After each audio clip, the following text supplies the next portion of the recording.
News. Bizarre attack there in the county of Embu. Now tonight, the Employment and Labour Relations Court has temporarily suspended the implementation of the deduction of 1.5% housing levy from workers' salaries pending the hearing and determination of a case filed by the Central Organization of Trade Unions, COTU.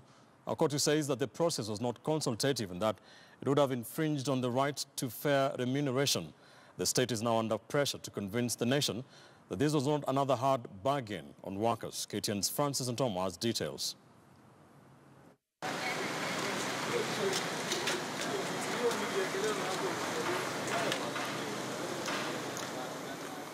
Despite massive presidential bidding right from the onset, it was evidently clear that a storm was waiting on how the state will fund the country's ambitious affordable housing program.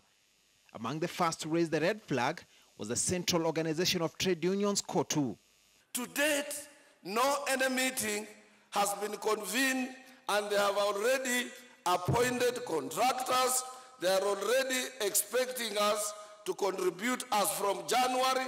We have said no, must know who will manage us. The biggest beneficiaries of our housing plan will be teachers of Kenya, I dare say, and you will prove me right one day. Today, Justice Helen Wasilwa of the Employment and Labour Relations Court has temporarily suspended the implementation of the levy labelled unconstitutional by the unionists. The process, expected to have commenced in January 2019, will have seen the state collect some 57 billion shillings annually from workers to finance the proposed National Housing Development Fund. The imposition of that levy requires the rules and regulations to be in place before the government acts. There's no legal infrastructure that has been put in place and how that money is going to be managed. Under the program, the state intended to build 500,000 houses within a period of 5 years.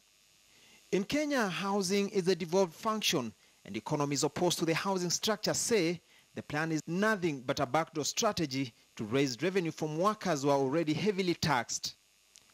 The government introduced housing project as one of the pillars of the Big Four agenda, through which President Uhuru Kenyatta seeks to transform Kenya before the expiry of his second term.